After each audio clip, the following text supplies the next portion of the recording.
खानदान की जिद की नजर हुई मोहब्बत की एक दास्तान।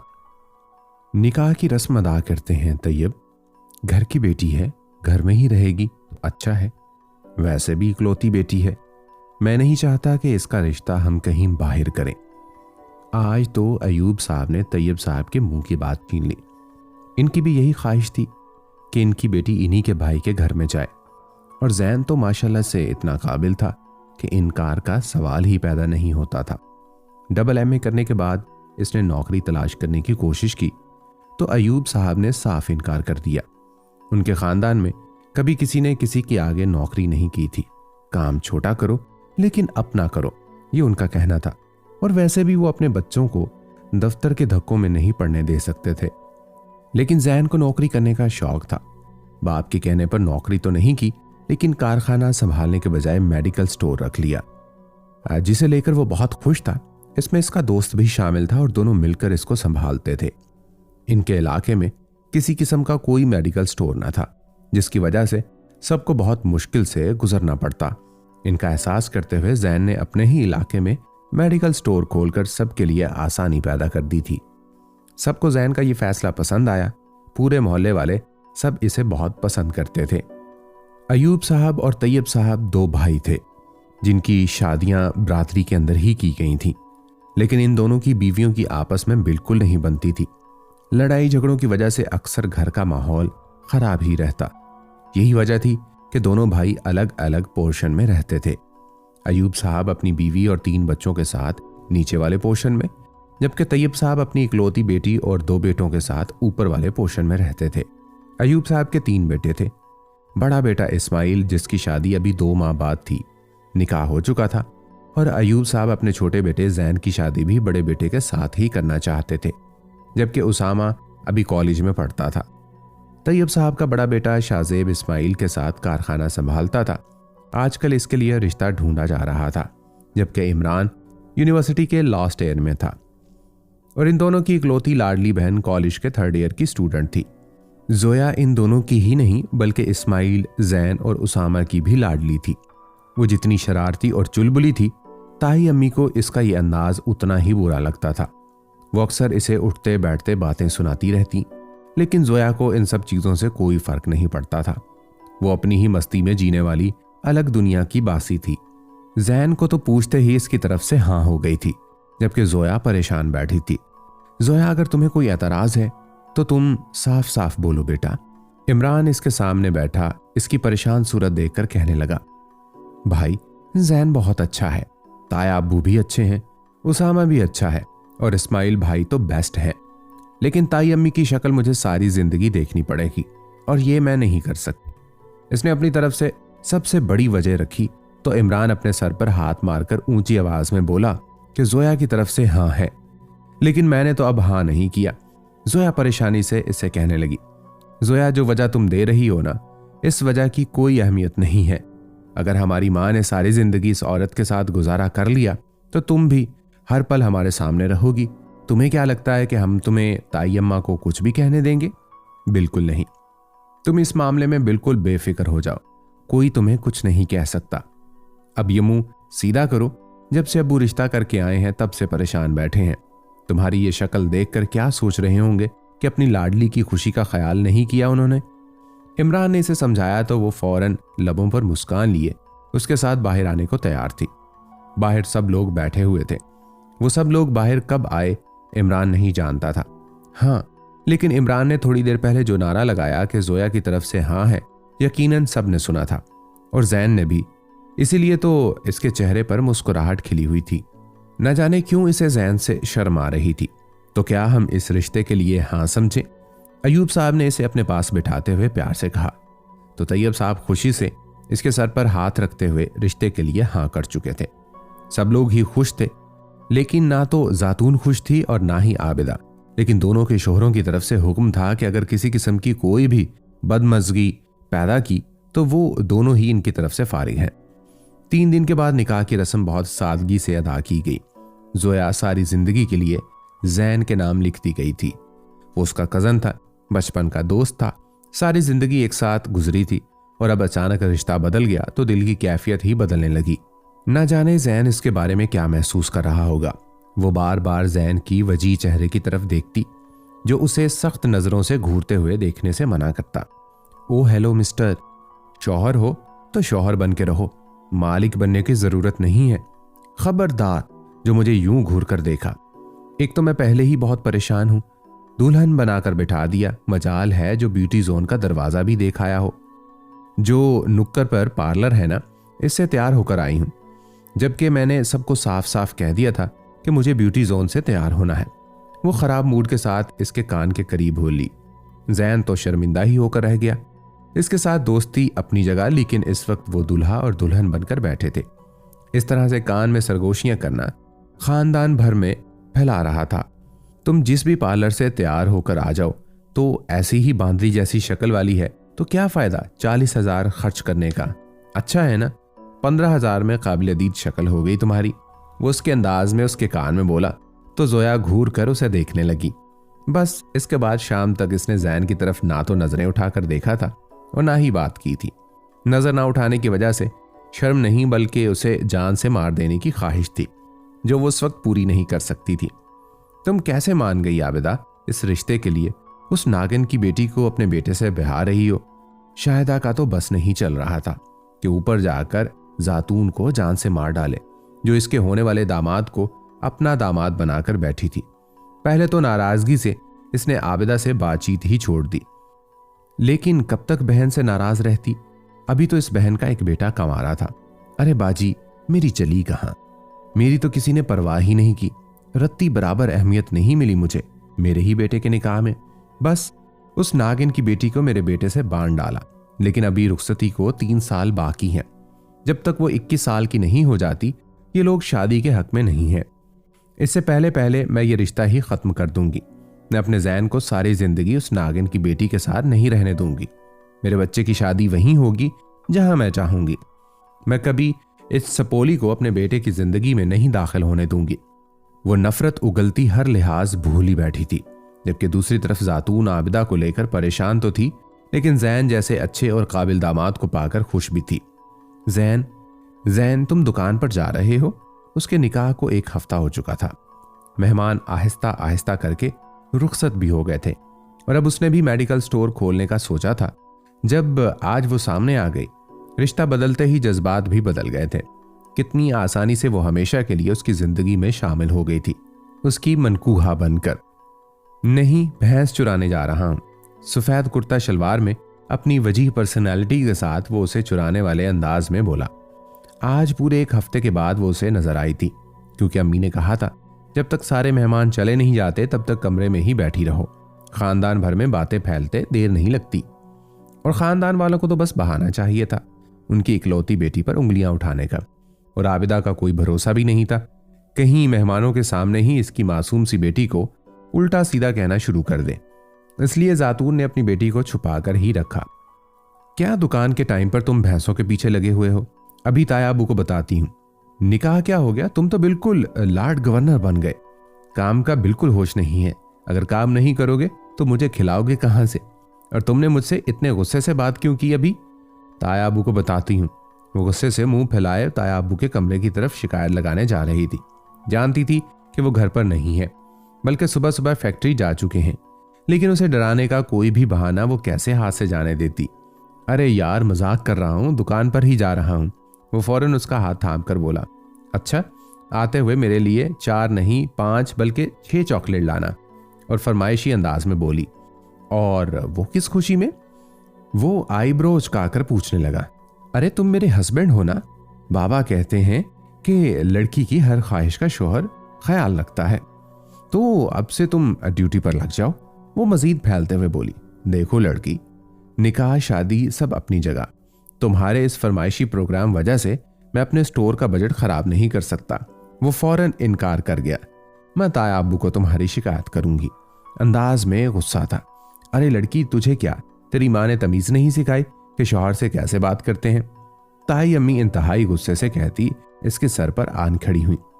अम्मी, वो हमेशा से मुझसे ऐसे ही बात करती आई है, कोई नई बात तो नहीं है। क्या हो गया है आपको? उनके गुस्से होने पर जैन ने फौरन उसकी साइड लेते हुए कहा। ना बेटा ना, अब ये पुराने तौर तरीके नहीं चलेंगे। अपनी माँ को बोल कि तुझे अक्ल सिखाए। अब तो आप आबिदा खानम की बहू बन गई हैं और मेरी खानदान में कोई इज्जत है। तेरे ये लक्षण नहीं चलेंगे यहाँ। इनका अंदाज जैन को भी गुस्सा दिला गया था, लेकिन वो माँ के सामने बीवी की साइड लेकर इन्हें खुद से और जोया से बदजन नहीं कर सकता था। इसलिए समझाते हुए बोला, अम्मी जोया ने ऐसी कोई बात नहीं की और आहिस्ता आहिस्ता सीख जाएगी ना। अभी निकाह को दिन ही कितने हुए हैं। वाह बेटा, निकाह को दिन ही कितने हुए हैं। और तो और इसकी साइड लेने लगा। माँ बुरी लगने लगी, तुझे और बीवी अच्छी लगने लगी। ऐ अल्लाह, ये फसादन अभी मेरे घर में आई नहीं और फसाद फैला दिया। पता नहीं आने के बाद क्या करेगी। वो माथा पीटते हुए बोली, जबकि वो जोया को जाने का इशारा करता बिना इनकी बात को अहमियत दिए दरवाजे की तरफ बढ़ गया।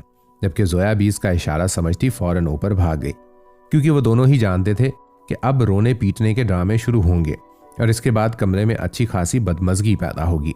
घर में बहुत बुरी लड़ाई हुई थी। ताई अम्मी और चाची अम्मी ने बहुत ज्यादा झगड़ा किया था। खबर तो सबको ही लग चुकी थी, लेकिन सब लोग खामोश थे।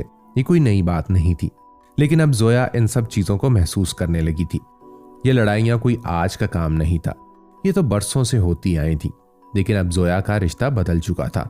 वो इन सब चीजों को सर पर सवार करने लगी थी। अब निशाना इसकी जात को बनाया जा रहा था। इसे अब ताई अम्मी से खौफ आने लगा था, जो कभी भी कुछ भी कर सकती थी। आज तो साफ अल्फाज में कह दिया था कि वो जैन की जिंदगी में इसे कभी दाखिल नहीं होने देंगी। वो जैन के लिए सिर्फ और सिर्फ नम्रा को ही बहू बनाकर लाएंगी। नम्रा शाहिदा खाला की बेटी थी और वो काफी वक्त से इसे अपनी बहू बनाने के ख्वाब देख रही थी और दिखा भी रही थी। नम्रा के मुकाबले में ना तो वो खूबसूरत थी और ना ही इसकी तरह पढ़ी लिखी मॉडर्न। अभी इसका रिश्ता जोड़े कुछ ही दिन हुए थे कि इसके दिल में इस रिश्ते के टूटने का खौफ पैदा होने लगा। ताई अम्मी की बेबुनियाद बातें इसे बुरी तरह से हर्ट करने लगी और जैन भी इस बात को समझ चुका था कि अब वो इन सब चीज़ों को बहुत सीरियस ले रही है। जब से घर में लड़ाई हुई थी वो उसके सामने आना छोड़ चुकी थी। बात करना तो दूर की बात, लेकिन वो इतनी जल्दी अपने रिश्ते की खूबसूरती को ख़त्म नहीं होने दे सकता था। अभी तो इन दोनों ने पूरी जिंदगी एक साथ गुजारनी थी, वो भी इन्हीं हालात को फेस करते हुए। उसामा को 1000 रुपए का कड़क नोट देने के बाद उसे लालच देने में कामयाब हुआ था। अब वो छत पर जाते वाहिद सीढ़ियों के दरवाजे पर बैठा रास्ता ब्लॉक किए हुए इनकी मीटिंग का इंतजाम कर चुका था। ताई अम्मी पड़ोस में गई हुई थी, जबकि चाची अपने मेके गई हुई थी।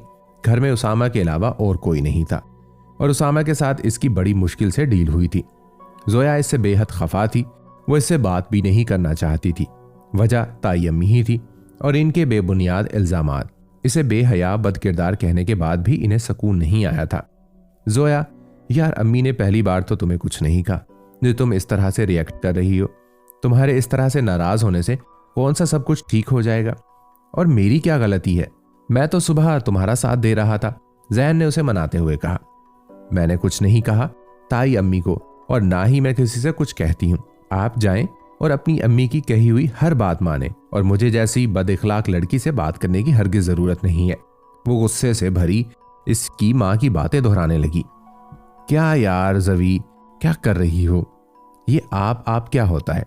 मुझसे इतना अदब एहतराम बर्दाश्त नहीं होता। लेकिन अगर तुम इतनी ही मेरी इज्जत करना चाहती हो तो सिर्फ अम्मी के सामने कर दिया करो। जैन इसकी बात को मजाक में लेते हुए बोला तो जोया ने इसे घूर कर देखा। अच्छा बाबा, मैं कुछ नहीं कहता, ये लो चॉकलेट खाओ। अपनी जेब से चॉकलेट निकालकर इसके हवाले करने लगा, जिसे अगले ही लम्हे इसने खोलकर खाना भी शुरू कर दिया था। इसके खाने का अंदाज पर वो मुस्कुराया। चॉकलेट लेने के बाद भी वो उससे राजी नहीं थी। जैन ने एक और चॉकलेट इसके करीब की। वो मुस्कुराई, लेकिन फौरन अपनी मुस्कुराहट दबाकर बोली, मैं अब भी नाराज हूं। उसके साथ ही आराम से चॉकलेट खाने लगी। जैन ने मुस्कुराते हुए अपने पीछे छुपाया हुआ डिब्बा इसके सामने रख दिया तो जोया को अपनी नाराजगी खत्म करनी पड़ी। जैन, तुम कितने अच्छे हो, तुम शादी के बाद भी ऐसे ही मेरे लिए चॉकलेट लाया करोगे? वो हंसते हुए कहने लगी। हाँ, सब कुछ लाया करूंगा, लेकिन नाराजगी खत्म कर दो। इसके खुश होने पर जैन ने फौरन हामी भरी। हाँ, लेकिन तुम्हें छुप कर लाना पड़ेगा ना, क्योंकि ताई अम्मी को तो ये सब पसंद नहीं आएगा। इसको भी बच्चों वाली हरकतों में गिन लेंगी। अब इनको क्या पता, छोटा हो या बड़ा, चॉकलेट सबको अच्छी लगती है। वो अपना लॉजिक बयान करते हुए बोली तो जैन ने फौरन हाँ कर दी, क्योंकि वो उसे जरा सी बातों पर इसे खुद से नाराज नहीं होने दे सकता था। इनका रिश्ता बहुत आगे जाना था। चाची और अम्मी की लड़ाई तो बरसों पुरानी थी, जिसे जल्दी खत्म नहीं किया जा सकता था, और इनकी लड़ाइयों की वजह से वो अपना और जोया का रिश्ता खराब नहीं होने दे सकता था। वो जानता था कि वो ठीक भी हो तो इसकी माँ को गलत लगेगी, क्योंकि जोया की माँ इसकी माँ की नज़रों में दोगली औरत है, और चाची भी इनके बारे में ऐसे ही ख्यालात रखती हैं। जब चाची की शादी हुई तो एक हफ्ते के अंदर ही घर में बड़ी जंग हुई थी, और एक माह के अंदर ही दोनों पोर्शंस भी अलग हो गए थे। और फिर माशाल्लाह से इन दोनों के मेके के लोग इतने अच्छे थे कि इन दोनों को कभी भी एक साथ खुश रहने ही नहीं दिया। वो देवरानी और जेठानी कभी एक दूसरे के हक में हो ही नहीं सकती थी। अरे अम्मी, आप वापस आ गई? इसे नीचे से उसामा की खासी ऊंची आवाज सुनाई दी थी। हाँ, आ गई वापस। तू इतना ऊंचा क्यों बोल रहा है? बहरी नहीं हूं मैं, अम्मी इसे घूरती हुई बोली, जबकि नजर जातून के पोषण की जानिब थी। कहाँ है वो नागिन और इसकी संपोली? जोया ने आहिस्ता आहिस्ता ऊपर से उतरते ये अल्फाज अपने कानों से सुने थे। यहां हूं मैं ताई अम्मी, मेरे बारे में पूछ रही हैं? छत से कपड़े उतारने लगी थी। अगले ही लम्हे वो सामने आते हुए बोली तो ताई अम्मी हड़बड़ा सी गई। वो बंद कमरे में तो इन दोनों माँ बेटी को ऐसे अल्फाज से पुकारती थी, लेकिन सामने से लड़ाई के दौरान ही ऐसी बातें करती थी। हाँ, उतार ले कपड़े, जा ले जा बेटा कमरे में ले जा, वो मोहब्बत से बोली, क्योंकि वो घर में दाखिल होते अयूब साहब को देख चुकी थी। अब जो भी था वो भतीजी के चक्कर में शोहर को खफा नहीं कर सकती थी। जोया अफसोस से सर हिलाती अपने कमरे की जानिब चली गई, जबकि छत की दीवार पर बैठा जैन सिर्फ अपनी मां की सोच पर अफसोस कर सकता था। जोया को आदत होने लगी थी ताई अम्मी के सख्त लहजे की। वो कभी उसकी मां को उसे अक्ल सिखाने का कहती तो कभी इसके किरदार पर उंगली उठा लेती। खामोश तो इसकी मां भी नहीं रहती थी, वो भी आगे से ऐसी ऐसी बातें सुनाती थी कि कानों से धुआं निकलने लगता। इसका और किसी पर बस नहीं चलता था। वो जैन के सामने जाकर इसकी मां की शिकायत करती, लेकिन अब वक्त बदलने लगा था। निकाह को 1 साल होने वाला था। इन सब चीजों की आदत हो गई थी। जैन रोज रोज की इन लड़ाइयों को सुनकर तंग आ चुका था। मां को समझाना मुमकिन नहीं था, इसका बस सिर्फ जोया पर ही चलता था। वो इसे खामोश हो जाने का कह देता, लेकिन वक्त गुजरने के साथ साथ जोया को जैन से निकाह दुनिया की सबसे बड़ी गलती लग रही थी। पिछले 1 साल से इसने क्या क्या बर्दाश्त न किया, और न जाने इसने कब तक ये सब कुछ बर्दाश्त करना था। अगर गलती से ताई अम्मी के घर इनके मैके से कोई मेहमान आ जाता तो इसे नौकरों की तरह काम करवाया जाता, और फिर इन मेहमानों के सामने अलग से जलील भी किया जाता। कई दफा तो ताया अबू खुद इसके सामने शर्मिंदगी से माफी मांग चुके थे, और कितनी बार आबदा बेगम को धमकी भी दे चुके थे कि अपना रवैया जोया के साथ बेहतर कर लो। 2 दिन के लिए सब कुछ ठीक हो जाता और फिर वही सब।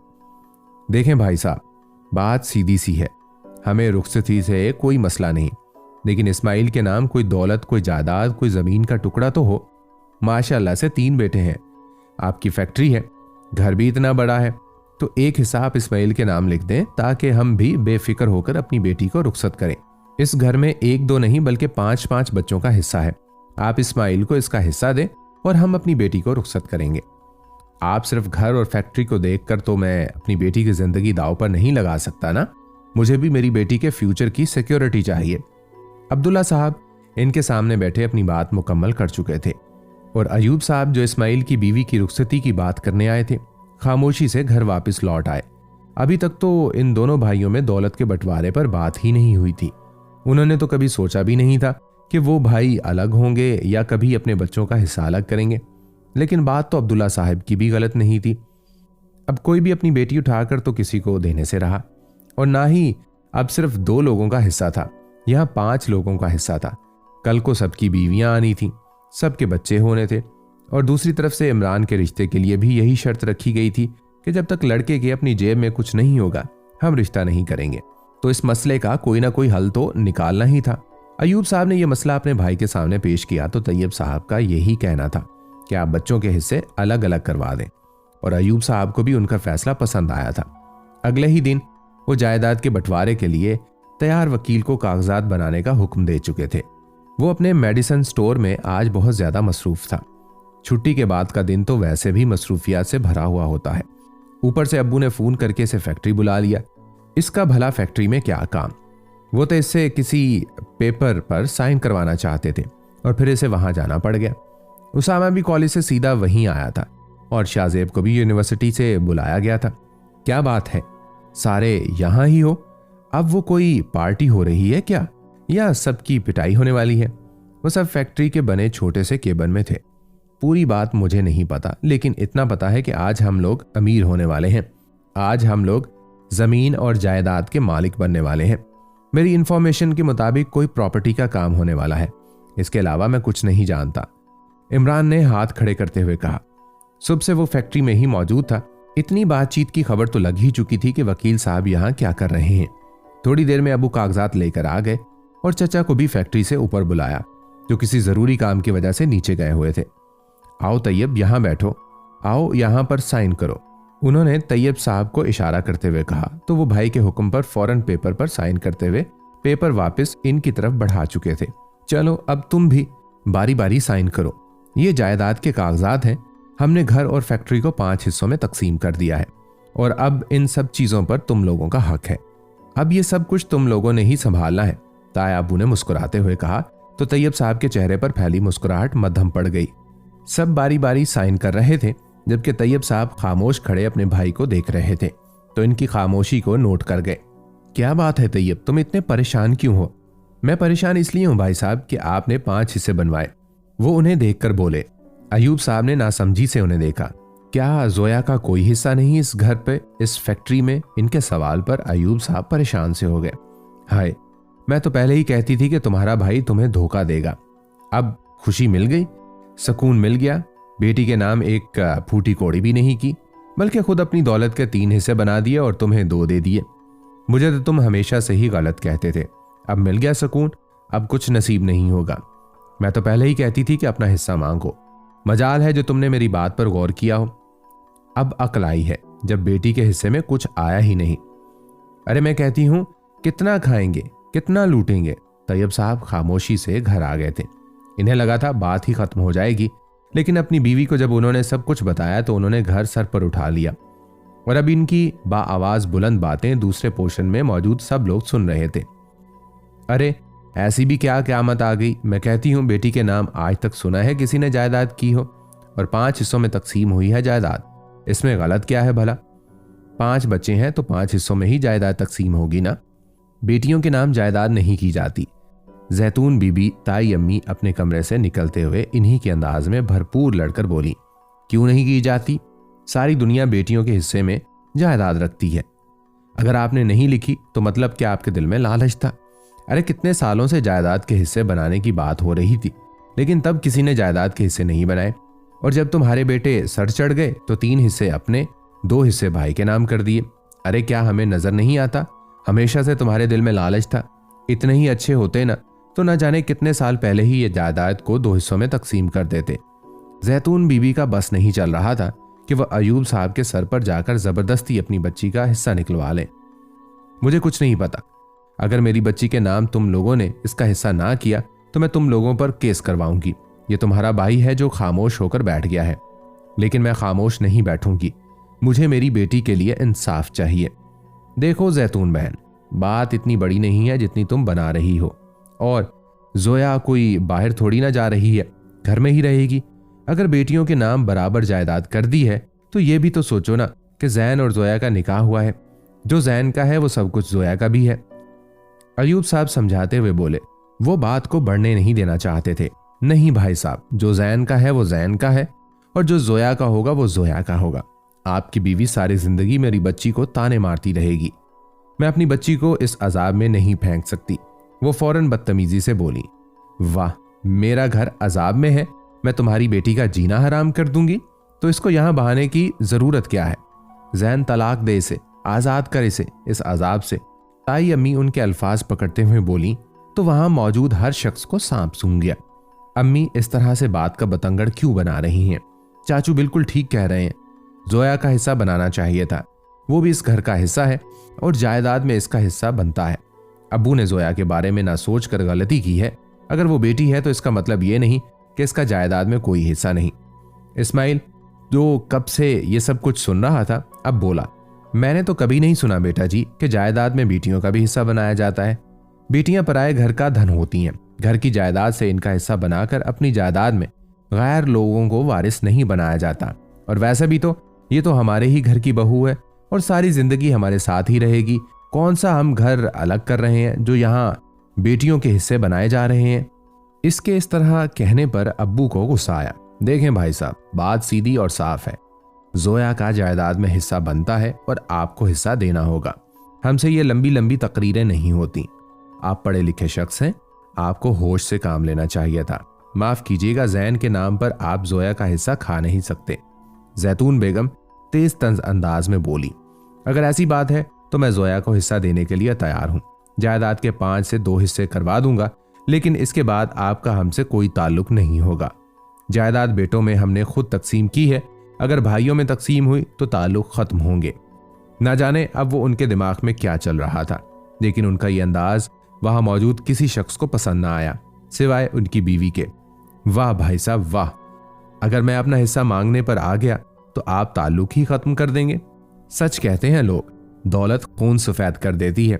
अगर आप दौलत के लिए रिश्ता खत्म करने को तैयार हैं तो मैं भी तैयार हूं। तैयब साहब आगे बढ़ते हुए पहली बार बोले थे, मेरी बेटी को उसका हिस्सा दे दीजिए, फिर आप ताल्लुक खत्म करें या रिश्ता तोड़ें, हमें कोई भी फर्क नहीं पड़ता। अगर आपको रिश्तों से कोई मोहब्बत नहीं तो हमें भी नहीं। चचा के अंदाज पर वहां मौजूद जैन और जोया दोनों अंदर तक हिलकर रह गए थे। उनकी इन बातों का मकसद क्या था? 1.5 साल से जुड़े उस निकाह के बंधन को वो तोड़ने की बात कर रहे थे। वो दोनों नहीं जानते थे कि वो एक दूसरे से मोहब्बत में कितने मनाजिल तय कर चुके हैं, लेकिन मोहब्बत बेशुमार थी। वो एक दूसरे को खोने का सोच भी नहीं सकते थे। फिलहाल बात यहीं खत्म हो चुकी थी, मगर उन घर वालों के दिमाग में क्या चल रहा था कोई नहीं जानता था। मैं जोया को तलाक हरगिज नहीं दूंगा, चाहे कुछ भी हो जाए। मैं मोहब्बत करता हूं उससे। 1.5 साल का निकाह है हमारा। इस वाक़े को 1 हफ्ता गुजर चुका था। घर में बिल्कुल खामोशी छाई हुई थी, कोई भी एक दूसरे से बात नहीं कर रहा था। और आज अब्बू ने इसे ऑफिस में बुलाकर इसके सामने तलाक के कागजात रख दिए। मैं ये सब कुछ नहीं जानता, मुझे बस ये पता है कि मेरे भाई ने मुझे जलील किया है। कितना मान था मुझे अपने भाई पर, इसने मेरे साथ क्या किया। कभी भी मैंने नहीं सुना कि बेटियों के नाम जायदाद की गई हो, लेकिन मैंने सोचा फिर भी मैं जोया के नाम का हिस्सा इसके नाम करूंगा। लेकिन इसकी बदतमीज बीवी ज़ारा ख्याल नहीं आया उसको कि वो औरत इसके भाई के सामने बकवास कर रही है, इसे लालची और हिस्सा खाने वाला बोल रही है। मुझे इस दौलत का लालच नहीं है, लेकिन मेरे भाई का खून सफेद हो चुका है और ऐसे लोगों से हम कोई ताल्लुक नहीं रख सकते। लेकिन मैं जोया से मोहब्बत करता हूं और मैं इसे किसी के लिए तलाक नहीं दूंगा। आप लोग अपने मसाइल खुद सुलझा लें, मुझे इसमें शामिल मत कीजिएगा। बस इतना कहकर वो उठकर वहां से चला गया, जबकि अब्बा मुट्ठियां भेजकर रह गए। देखो बात सीधी सी है, हम भी यही चाहते थे कि सब कुछ अच्छे से हो जाए, लेकिन उन लोगों ने अपनी औकात दिखा दी। जब तक वो तेरे हिस्से की जायदाद तेरे नाम नहीं लिखते, तब तक हम भी चुप नहीं बैठेंगे। ये तेरा हिस्सा है, तुझे मिलना चाहिए। अम्मी आप लोग जरा सी बात को इतना क्यों बढ़ा रहे हैं? मुझे नहीं चाहिए कुछ भी, और मैं और जैन एक दूसरे के साथ खुश हैं और हमें रहने दीजिए। उनका हाथ थामे इन्हें समझाने लगी, लेकिन अगले ही लम्हे अम्मी ने अपना हाथ झटक दिए। खबरदार, जो किसी के सामने तूने ये बात बोली, तुझे तेरा हिस्सा मिलना चाहिए। अरे कल को ये औरत तुझे जीने नहीं देगी, सांस नहीं लेने देगी, तेरे हिस्से में कुछ नहीं आएगा। अगर आज हमने आवाज नहीं उठाई तो सारी जिंदगी तुझे कोसती रहेगी और तुझे पैर की जूती बनाकर रखेगी। लेकिन अगर वो लोग नहीं माने तो तब क्या होगा? मेरा और जैन का रिश्ता खराब होगा। खुदा के लिए इस तरह से ना करे। मैं मोहब्बत करती हूँ जैन से, वो मेरा शौहर है। 1.5 साल का रिश्ता है हमारा। मेरे दिल की हर धड़कन ने इसके नाम पर चलना सीखा है। अम्मी मेरे साथ यूं ना करें। वो ने समझाने की कोशिश कर रही थी। इसने तुझे जैन से तलाक दिलवा दी तो तब क्या करेगी तू? कुछ चालाक लोग हैं ये। मेरी बच्ची, मैं तुझे हमेशा से समझाना चाहती थी, लेकिन तुझे और तेरे बाप को तो मेरी बातें समझ में ही नहीं आती थी। आज जब उन्होंने धोखा दिया तब समझ में आया तुम्हारे अब्बा को। देखा, तेरे जायदाद के हिस्से की बात की तो कैसे रिश्ता तोड़ने पर आ गए वो गलीज लोग। और तू कहती है कि तू जैन से मोहब्बत करती है। अम्मी इसे समझाते हुए बोल रही थी, लेकिन वो उन सब बातों को समझना ही कहाँ चाहती थी। वो सही और गलत की पहचान रखती थी। उस लड़ाई में अपना और जैन का रिश्ता खराब नहीं करना चाहती थी। बस कर जैतून बीबी, हम गलीज लोग हैं और तुम बहुत पारसा हो। ये तुम्हारी बेटी को हमने अपने घर की बहू बना लिया, वरना इसको पूछता ही कौन? ऐसी तेज जुबान को सारी जिंदगी अपने घर में बैठी रहती, तब भी कोई इसका रिश्ता ना लाता। ये तो इसके ताया को तरस आ गया। ताई अम्मी कमरे में दाखिल होते हुए इनके अल्फाज सुनकर बोली, भाभी आप भी जुबान संभाल कर बात करें, यह अंदाज नहीं है किसी से बात करने का। वहीं आते हुए तैयब साहब इस अंदाज में बोले कि भाभी को बिल्कुल ही आग लग गई। वाह जी वाह, ये जनाब भी अब अपनी बीवी की जुबान बोलने लगे हैं। पहले तो मेरे शौहर के तलवे चाटते थे, इसके हर हुक्म पर जी हुजूरी करते थे, और अब जायदाद का जरा सा हिस्सा क्या नाम हो गया, तुम्हारी भी जुबान निकल आई है। ताई अम्मी को तो मौका ही मिल गया था इन्हें जलील करने का। जबान संभाल कर बात करें भाभी, भाई ने मुझे हिस्सा देकर कोई एहसान नहीं किया, ये वैसे भी मेरे माँ बाप की जायदाद है, यह हिस्सा तो हमेशा से बनता था मेरा। उल्टा वो तो मेरे हिस्से पर कब्जा करना चाहते हैं। अगर मैं अब भी नहीं बोलता तो वो मेरी जायदाद पर कब्जा कर लेते। मेरी बीवी तो मेरी आंखें खोलने की कोशिश कब से कर रही थी। मैं अपने भाई पर अंधा एतबार किए हुए था, लेकिन अब एक भी और लफ्ज नहीं। खबरदार जो मेरी बेटी के खिलाफ एक भी गलत लफ्ज बोला, वरना मुझसे बुरा और कोई नहीं होगा। अच्छा बेटा, क्या करोगे बताओ जरा, मैं कहती हूं तुम्हारी बेटी बद किरदार है। मेरे बेटे को फांस लिया इसने, जो इसे तलाक देने के लिए तैयार नहीं हो रहा, लेकिन मैं भी अपने बेटे की जिंदगी बर्बाद नहीं होने दूंगी। गलाजत के ढेर को अपनी जिंदगी से निकाल फेंकूंगी। बेगैरत, बदकिरदार, ना जाने और कितने फांस रखे होंगे इसने। चटाख तैयब साहब का हाथ उठा और आबिदा बेगम की चलती जुबान पर ताला लग गया।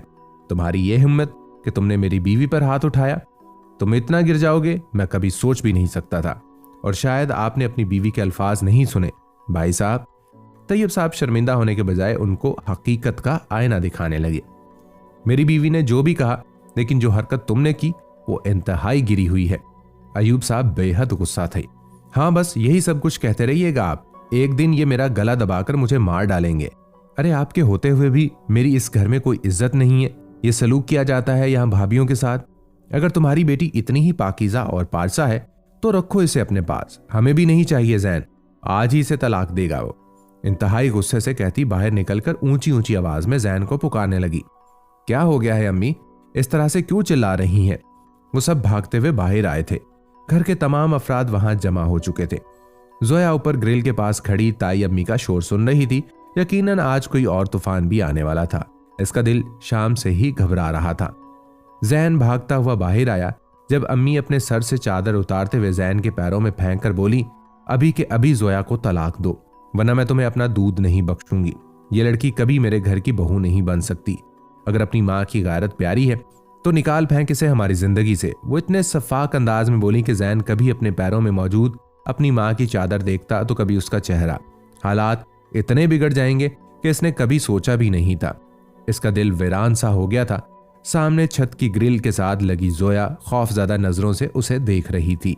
अब वो क्या करता, उसे कुछ समझ नहीं आ रहा था।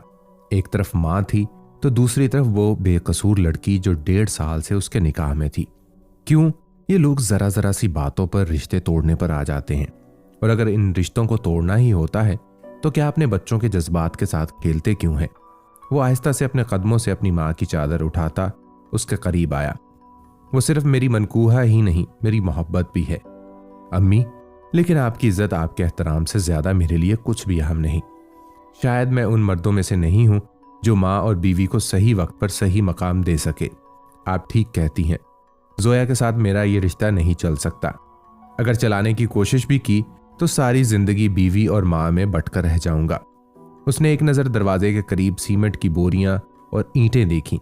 कल इस घर के बीचों बीच दीवार बनने वाली थी। इसने एक नज़र अपनी माँ की जानिब देखा और अपने बाप से बोला, अब्बू मेरा जनाजा उठाने तक खुदा के लिए इस घर के बीच दीवार ना बनाइएगा। मैं जैन अयूब अपने पूरे होशो हवास में जोया तैयब को तलाक देता हूँ, तलाक देता हूँ, तलाक देता हूँ।